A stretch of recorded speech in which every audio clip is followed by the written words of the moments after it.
जय श्री कृष्ण चैतन्य प्रभु नित्यानंद श्री अद्वैत गदाधार श्रीवासादि गौर भक्त वृंद हरे Krishna Krishna Krishna Hare Hare Hare Ram Ram Ram Hare Hare. Hare Krishna. Welcome back.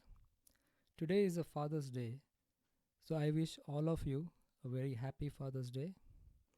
I pray to our eternal Father, Lord Shri Krishna, to bless us all so that one day we can meet Him in person in the spiritual world and continue to serve Him eternally. So, with that, we'll begin our today's session. So, in the last session, we discussed about the demigod worship and the roles of the demigod in the universal government of Krishna. So, demigods are the agents of Krishna who help Krishna in governing the activities in this material world. And there is an area within this universe. So, this is this one universe, the picture of the universe. And within this universe, there is an area in which the demigods reside. So, we reside in this area. It says over here, you are here. It says that. So, this is the Earth planet in which we are. And this is called as Bhurloka or Earth planet area. This falls within the middle planetary system. And then higher than the Earth or the middle planetary system is the Bhuvar, Swarga, Maharloka, Janaloka, Tapaloka and Satyaloka. So in the Satyaloka actually is the residence of Lord Brahma. And here you can see the picture of Lord Brahma on the lotus, on the top of the lotus. So the demigods are actually residing in the heavenly planets. And heavenly planets in the Veda it is named as Swargaloka. So here Lord Ganesha is also shown in the picture. So that is the realm in which they are. But this, as we had also understood that these demigods, most of them are the posts. So these are the posts, like Brahma is a post, Indra is a post, Chandra is a post, Surya is a post, and it is held by a living entity, a powerful living entity, and there is no election to get that particular position. It is selection done by Krishna based on the qualification of the living entity. So then they get that position and then they perform their role. Like for example, Indra is he's responsible for giving rains, and similarly Vayudev is for the air, and then there are fire god, Agni Dev. So there are different demigods and they have different roles, and we studied in details of all this in the last session. So in this particular session we will continue discussing further the meaning of the name Krishna. So one of the meaning of the name Krishna is Krishna means all attractive, and this is the another definition which Prabhupada gives over here. When we mention the name Krishna, we do not refer to any sectarian name, right? So Krishna doesn't belong to a particular group, right? He belongs to everyone. In fact, he is saying that he is the seed-giving father of all living entities, including the trees, birds, and everything. So Krishna means the highest pleasure, and it is confirmed that the Supreme Lord is the reservoir or storehouse of all pleasure. So that is the meaning. It gives all pleasure to everybody or every living entity. We are all hankering after pleasure. So this is one thing which we generally discuss in the beginning of the Discover Yourself sessions, that everyone is looking for happiness. There is no activity which we do in this world with the motive that we want to become sad after doing that activity. Any activity we want to perform or we perform, the behind that activity our goal is that we get happiness out of it or pleasure out of it. So we all are actually hankering for pleasure or happiness. And Vedanta Sutra tells that, Anandamaya Abhyasat. Means the living entities are like the Lord, are full of consciousness, and they are after happiness. So the Lord is also like after happiness. And because we are part and parcel of the Lord, meaning qualitatively we are one with the Lord and quantitatively we are not. So he is also looking for happiness in the activity he is doing. So similarly, we are also trying to look for happiness in any activity we do. The Lord perpetually is happy, and if the living entity associates with the Lord, cooperates with him, and take part in his association, then they also become happy. So our happiness actually is dependent on Krishna's happiness. It is tied to actually Krishna's happiness. Otherwise, we get happy. It's not that we don't get happiness in this world by performing activities or some things, but those will not give us complete satisfaction. We will be only completely satisfied when we actually associate with the Lord and we participate in making the Lord happy. So that will give us complete satisfaction. So this is what it means. So Lord is there in the spiritual world, and we saw in this diagram. Now today I have another diagram, and this is also called as Goloka chart, and this represents the same as this diagram which we saw, but the other one has little more details, and that's why I'm putting both of them side by side, but essentially it is the same. So this part of the box, of the diagram is the material world. Actually, anything beyond this is actually Brahma Jyoti, and this is the material world in which we are. And then above this is the Vaikuntha planet. So I'll expand this so it'll be more clear. So this is the material world in which we are, and as we zoom in, if you see, this is Earth. So this is in the Bhurloka, the abode of human beings and other mortals. Above us is the Bhuvarloka, which is the abode of the ghostly spirits. And above that is Swar. Swar is Swargaloka, abode of the demigods. And then above that is Maharloka, Janaloka, Tapaloka, Satyaloka. Similarly, below us is Atala, Vitala, Sutala, Talatal, Mahatal, Rasatal, Patala. And below that there are this Naragaloka, which is 28 hellish planets. So this is all this planetary system is within this one universe. And then there are innumerable universes. All these yellow balls or spherical things which you see, these are all universes. This is just one universe which we are looking into. And the topmost planet in the universe is Brahmaloka. So this is Lord Brahmaji's planet, which is Satyaloka. It is still within the one universe. And Krishna in Bhagavad Gita says that A Brahma Bhuvanar Loka, means from Brahma Loka up to the lowest planet, from the topmost planet to the lowest planet in this universe. Everyone has to go through the cycle of birth, death, old age, and disease. So if we are within this universe, if we are captive within the universe, then we have to go through this cycle of birth, death, old age, and disease. Janma, Mrityu, Jara, Vyadhi. This is also mentioned in Bhagavad Gita. And these are the reason of Janma, Mrityu, Jara, Vyadhi, Dukkha, Dosha, Anudarshanam. These are the reasons which make us unhappy. Nobody wants to die. We work so hard in this life to collect everything. And at the end of the life, you have to give up everything and then go to the next body. So whatever you have accumulated in this life, it becomes very difficult to give that up.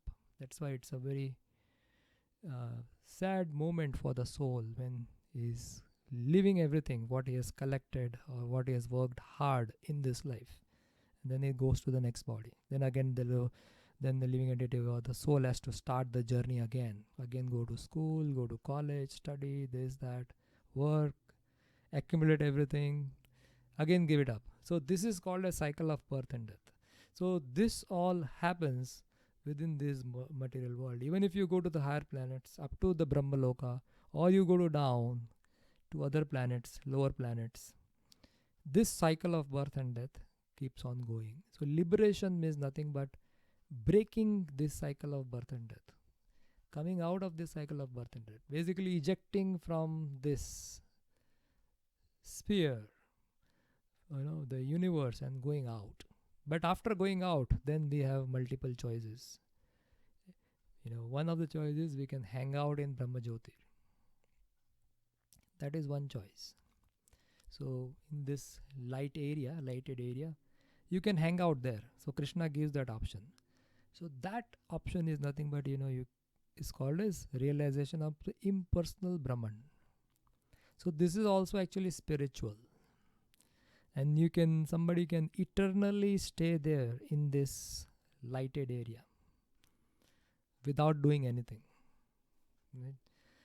But the soul doesn't it's like very difficult to stay in some place peacefully without interaction with anybody, because soul is active. That's what Krishna is explaining in Bhagavad Gita in two different chapters, chapter number 3 and chapter number 18. Krishna explains this point, that soul is active, it must act. So you cannot keep the soul captivated in in one space without interaction with somebody. We may like that for some time, maybe for a few days, few months maybe, but after that we need association. We need people to talk and interact. Like this COVID-19 situation, what is going on currently in this whole world. So people are now actually captivated in their home. And all of us are experiencing that, how much difficulty it is staying at home without talking to people. All of us like to interact with each other. In that interaction only the service happens, because earlier we saw the definition of the Sanatan Dharma. Sanatan Dharma means the dharma which is eternal dharma of the soul. And what was that? The soul is eternally serving one another, and it is the duty of the soul actually, or it gets the fullest satisfaction when the soul is engaged in the service of the Lord. So that is eternal with the soul. The soul likes to serve, do something. So then above the Brahmajyoti are the Vaikuntha planets. So this is the Vaikuntha planet, and if we zoom in, you will see in the Vaikuntha planet, so in the center is Narayan and Lakshmi Devi, and these are different expansions of Narayan.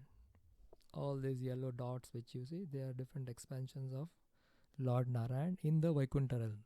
Now in the Vaikuntha realm, there is no birth, no death, no old age, no disease.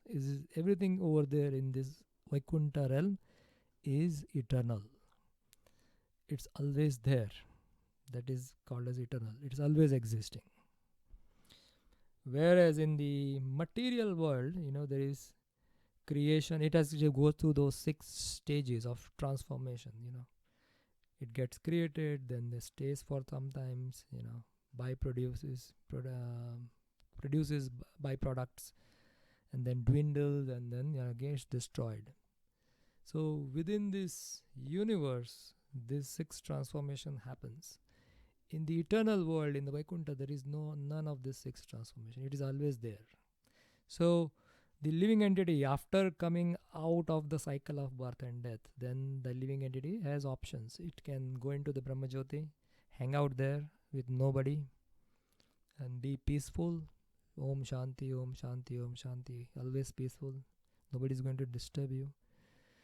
So this is one choice the living entity has, or the soul has. Other choice the soul has is, it can go into the Vaikuntha planet, and then there the Lord has a form. But that form is not as the form which we see here. It is a spiritual form. So there is a four-handed spiritual form of all this eternal forms of Lord Narayan has a four-handed form. So when you zoom this picture, you will see there are four arms of Narayan. 1, 2, 3, and 4. Right? Similarly, Lakshmi Devi also has four arms. And all the living entities here has four arms. So they are all like four-handed, four-armed form. Here also you see all this Shri Vasudev. These are different names of the Narayan form of the Lord. Or if you keep, even the living entities will have, if they go here, they will also have same four-handed form. So that kind of same-handed form kind of liberation is called as Swarupya Mukti. Swarupya Mukti means you have the same form as Krishna's form. But over here, Krishna is not the same Krishna as Vrindavan. This is Lord Krishna has a form which is, his name is Lord Narayan. So he is a Narayan form. Now this is all about Vaikuntha planet, and then we keep going up. Then there is Ayodhya. So Ayodhya planet. In the Ayodhya planet, Lord Ram's pastime goes on there eternally.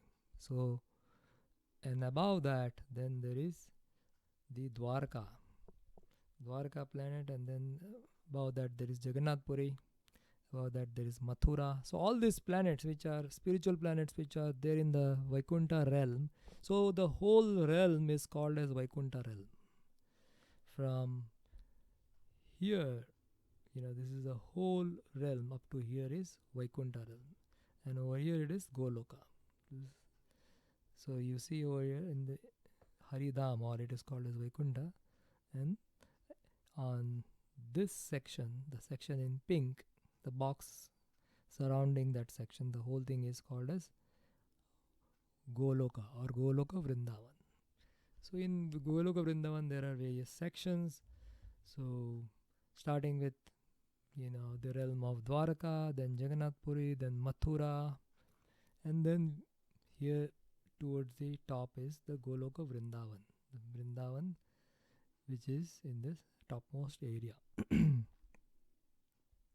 Now, all the realms are based on the exchanges of different rasas with Krishna, exchanging of different pastimes with Krishna. So that's why you see when you zoom in, you will see different pastimes of Krishna on the lotus-like leaf. So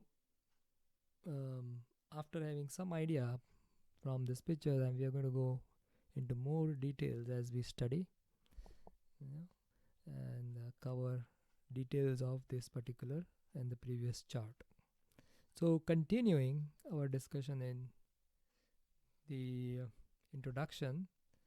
So what Krishna does is, from time to time, actually Krishna comes to this material world and he shows what is going on in the spiritual world.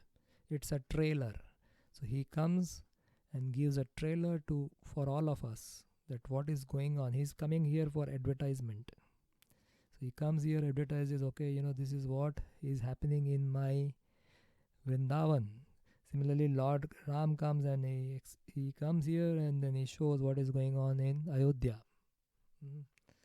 So time to time they come, they show their pastime, they show the trailer, and then we read those things, and then we read, and then we understand, okay, we are not meant to be in this we are not meant to be in this material world. Our goal of life is not to suffer in this material world. Our goal of life is to get out of this cycle of birth and death, and it is temporary in nature. It's there for few years, maximum 100 years, and then we go to the another body. So instead of going through this cycle of birth and death, then we understand that after this death, actually I am not dying. My body may die, but my spirit soul is going to remain eternal. So I am actually eternal. That's the best news somebody can hear, that I am eternal. I'm not going to die. Because that's death, everybody has a lot of fear that I'm going to die. What is going to happen? What is going to happen after this death? People have no idea. But Vedic scriptures gives us a complete picture of what are the other, after the death, what exactly happens. Like today, I came to know that 21st June, according to some calendars, it's the end of the world. We don't believe, according to Vedic literature, this is not true. Because we saw that, in the last, I think last to last session, previous session, we saw that, that Brahma's day is quite long actually. Brahma's day, and unless Brahma day is complete, it will keep on going. There'll be, of course, partial destruction. So Vedic literature believes that this is Kali Yuga. The Kali Yuga actually has just begun. In fact, it's 432,000 years. That's the length of Kali Yuga. And this is just 5,000 years has passed. So 427,000 years has to go. Till then, this world will keep on going.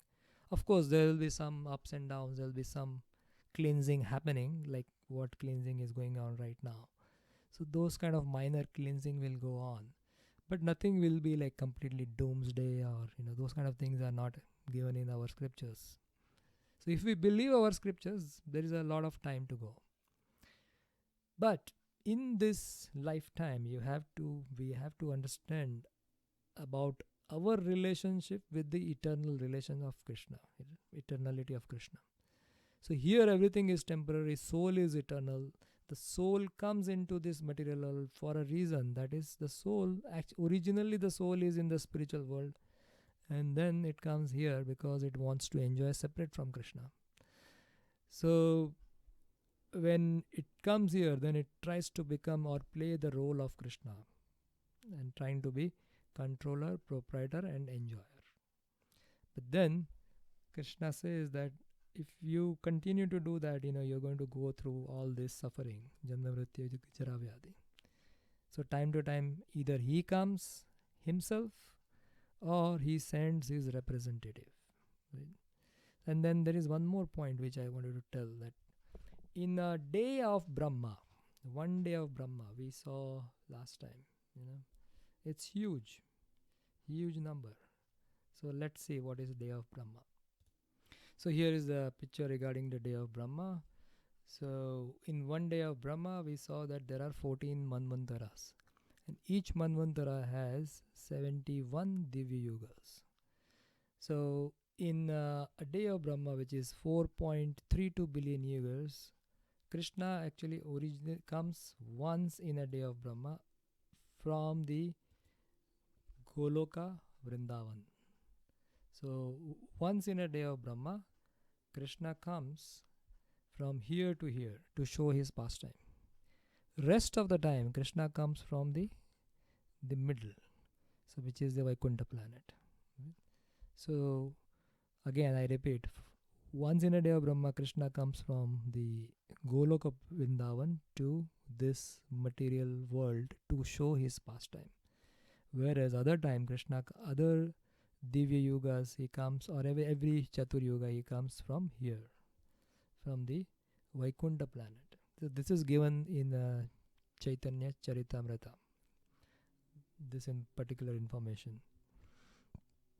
So whatever pastimes which we see about Krishna is actually happening in the Goloka Vrindavan. So let's read. Lord Krishna descends to show his pastime. Lord descends to this mortal world to show his pastime in Vrindavan, which are full of happiness. When Lord Sri Krishna was in Vrindavan, his activities with his cowherd boyfriends, and with his damsel friends, and with the other inhabitants of Vrindavan, and with the cows, were all full of happiness. The total population of Vrindavan knew nothing but Krishna.